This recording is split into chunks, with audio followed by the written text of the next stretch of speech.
My wife turned me into a vegan about maybe, I would say, 35 years ago, maybe more now. She's a raw food vegan chef.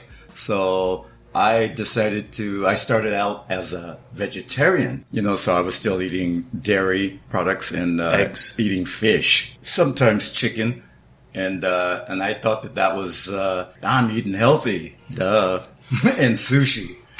Come to find out, sushi had more worms than I have tapeworms. So I gave all that up and gave my body a rest. So I turned vegan and got rid of the dairy products and all the meat. So I feel like I feel so much better at 71 years old. Not to mention the fact that remembering is an issue. No, it's not. No, it comes with age, though. No, I don't. I already said I don't do dairy and I don't do meat. And I don't believe in all this Beyond Burger and all that stuff, but I hate that. I don't want to talk about that on the radio. On the iPod, because then I might have someone following me. I don't want the government getting pissed off at me as a vegan, which they're already pissed off at vegans. So. I was going to ask how you survive as a vegan, but I suspect having a wife who cooks vegan food is probably pretty helpful. Oh, yeah. Well, she basically does it for me only. She's my personal chef, and that's what she always says that. But when anyone comes over or she does an event, which is a small gathering of people that we know that come over and love the way she prepares vegan foods, because you're not cooking.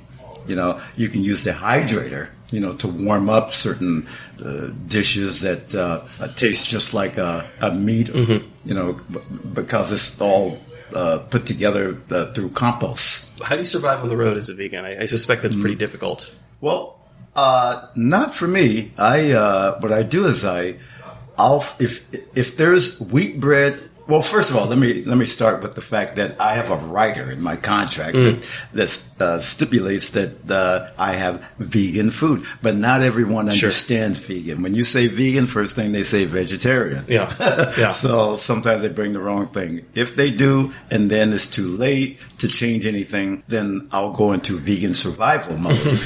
And so if I still eat bread. Unfortunately, flour, so vegans do eat cooked. I do eat rice and potatoes, which turns into sugar, but at least I know that. But every body is different.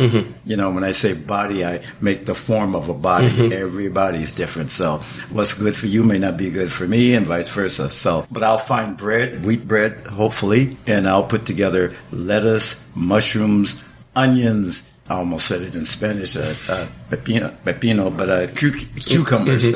Cucumbers and everything but dairy. And mustard is good, too, because that's basically plant-based. And I'll have a field day. Some mushrooms, I said that, And, oh, man, it's so good. I'll just eat that. I could eat that all day. I try to get green leaf lettuce, but then... sometimes you can't find green leaf, so I make the best out of like an iceberg. Yeah, the iceberg. What I can. But a lot of our condiments do have like spinach, lettuce, and a mixture, which is good. I love that, and I'll just go toward the green leaf. Is touring hard at 71? No, it's easier for me now. It was harder when I was younger because I wasn't a vegan and you did other things to your body. I suspect. I ate a lot of meat and it made me tired. And it was always in the evening time before a show. And what it was, which I understand now, my body was working overtime, and it was working to digest it like a snake. There was just still food in there that just didn't digest, so therefore I needed to take a nap, and if I did, I overslept. And I had to wake up, someone knock on my door, hey, get up, hey man, the showtime in 45 minutes, and because I wouldn't answer the door quick enough or my phone. Back then we only had landlines.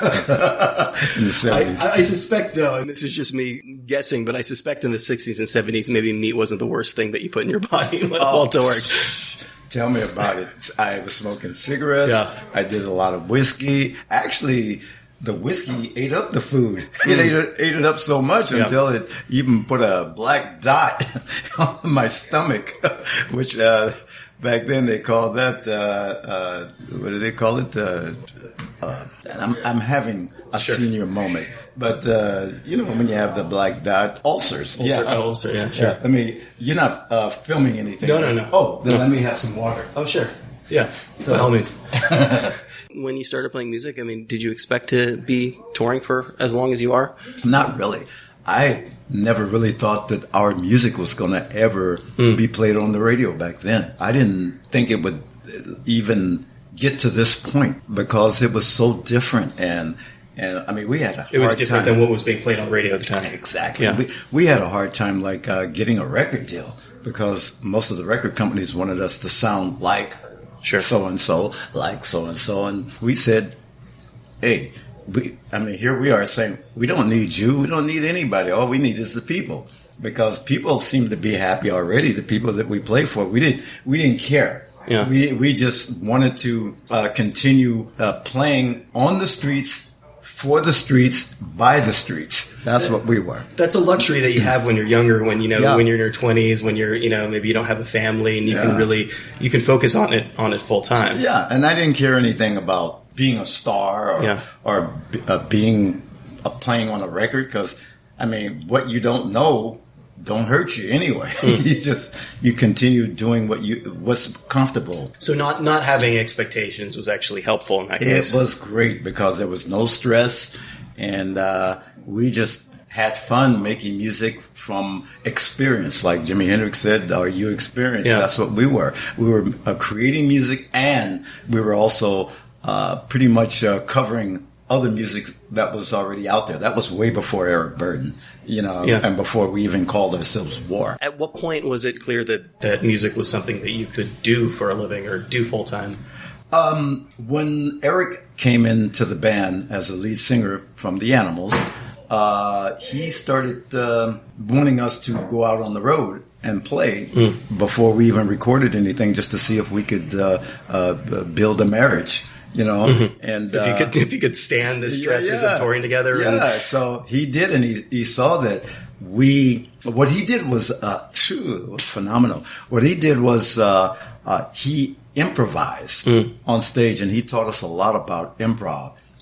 He would improvise words. We didn't have any music together. No music to record, nothing. He would improvise, and we would just create music like a movie. You were very much sort of living in the moment up till that point where you would play on the street, but you didn't actually have specific songs that you were playing. No specific songs. We were just not part of society. We were not. I mean, we were part of society as far as what existed. Sure, you weren't off the grid. Yeah, exactly. Yeah. But in order to express our experience, it was only through music. And the people actually wrote the music. We just took our instruments and went in the studio and turned the tape on. They turned the tape on. And I said, "Wow, that's a big tape."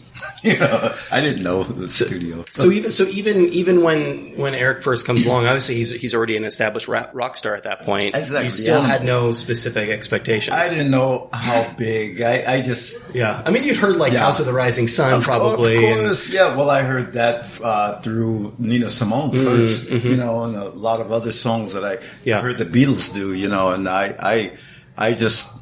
I knew Nina Simone, the jazz world, the blues world, the gospel world. I wasn't really into the rock scene until we got with Eric. And then, of course, we met not only Jimi Hendrix, but Jim Morrison, Janis Joplin, all the people that were alive then.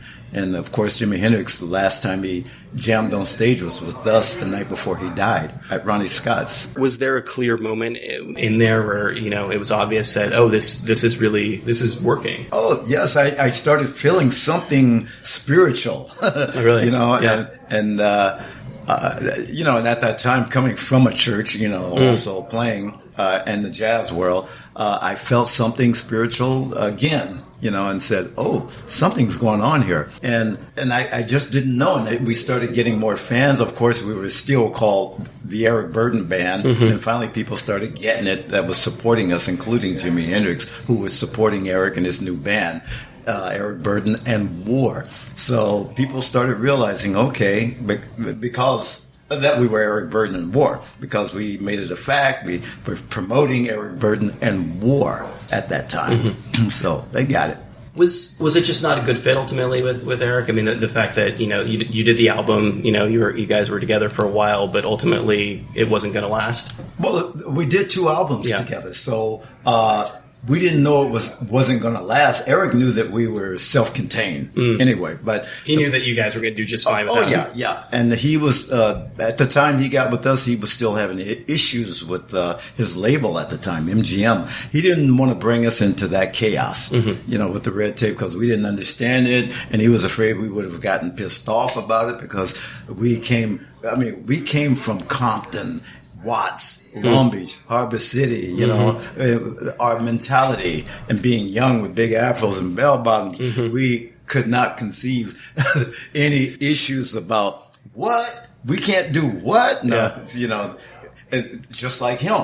Eric, coming from Newcastle, he comes from a coal mining place, so that's why he sung the blues so much. Which I hated, because I had to grow up listening to blues, and I only connected blues to fights on my street in Compton. And to this very day, people ask me what I think about rap, and I tell people it's just another form of blues for me. With the same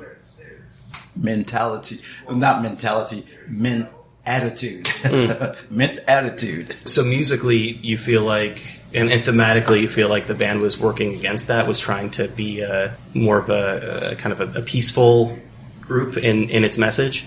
Yeah, we were always trying to be peaceful. Our basic message was raging war against wars. That's why we call ourselves war. During the Vietnam War, we wanted to let people know our choice of weapons is our instruments. And what we shoot out is not bullets. We shoot out rhythms, melodies, and most of all, harmony. And that's it. And so we built our rock and roll Hall of Fans bases, that supported us. And that's why we're still here working. Although we never had an ID card, and when I say an ID card, like a library card, there was no category for us. Back in the 70s. That's why we never won any awards for anything, because no one knew how to categorize us. But to this very day, although we were up for awards, but no one, just didn't understand. Well, what category? That's because our music was a universal salad bowl. Street music. And so people, not only did they not know how to categorize us, they just didn't understand the music still. It just took time, over a period of time, for people to understand what we were singing about. It was just messages and grooves. We were never political.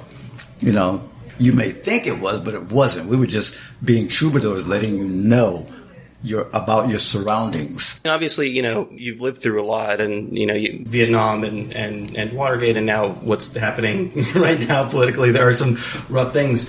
For a lot of people, music is a good vessel to get that message out there. Why was War, in spite of the name, never a particularly political band? Well, because we love dancing, we love rhythms, we love the mixture of all types of music. We spent more time loving different genres of music, and if a message came across, then so be it.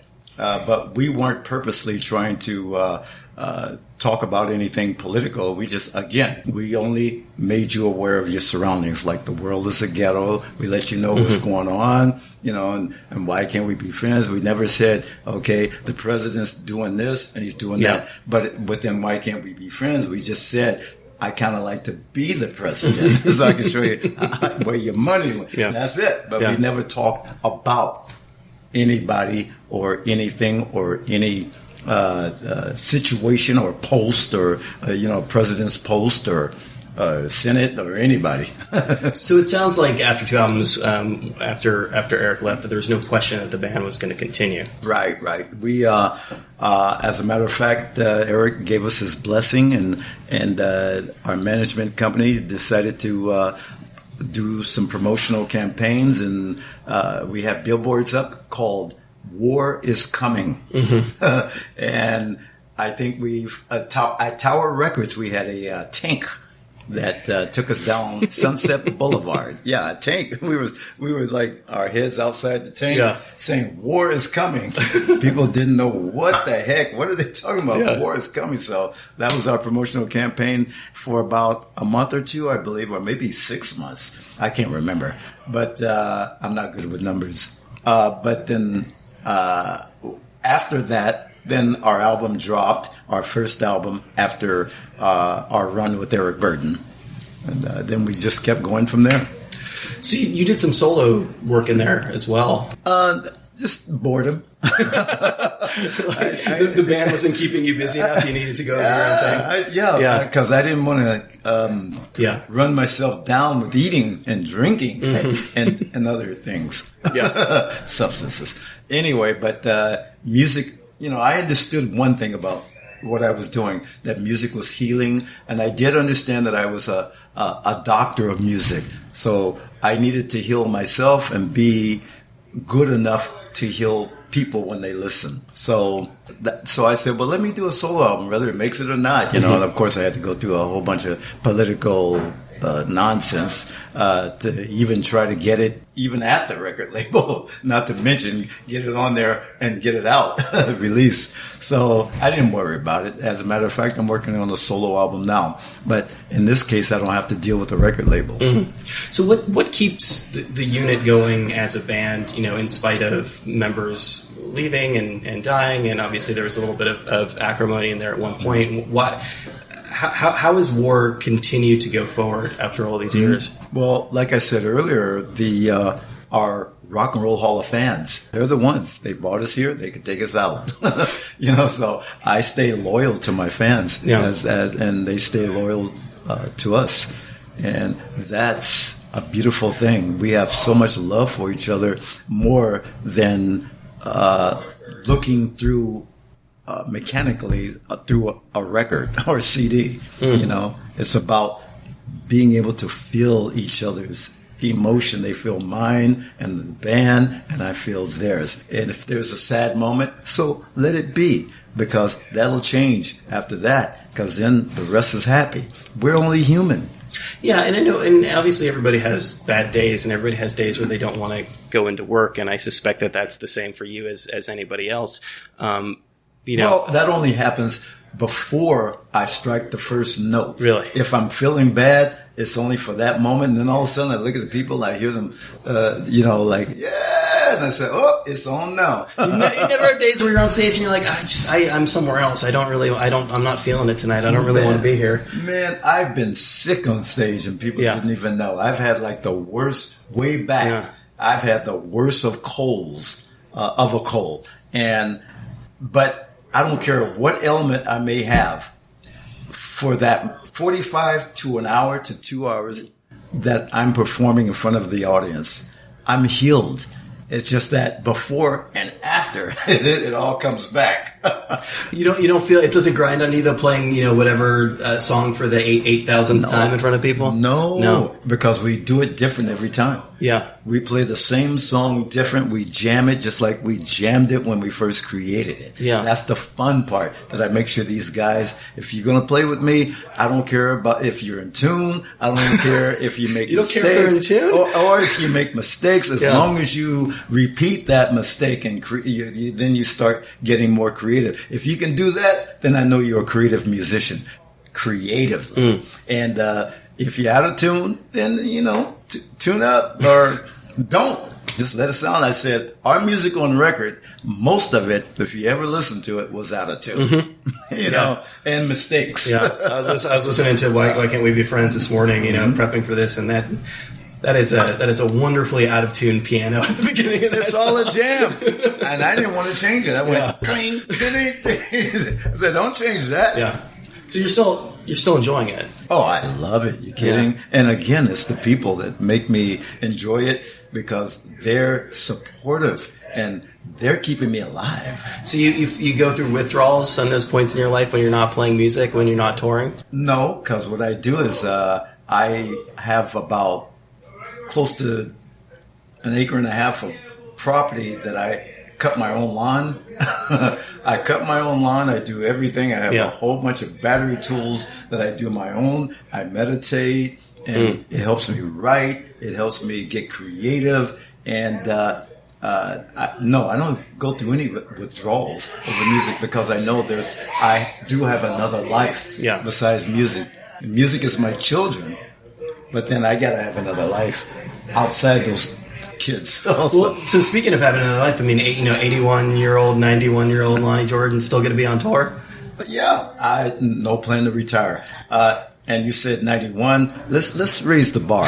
How about 191? All right, I'll meet you back here in 30 years. How about that? Hey, there you go. And believe me, I'll still be feeling good. Look at my ID. I'm glad you're not filming. Because these guns, they may be little, but they're strong at 71.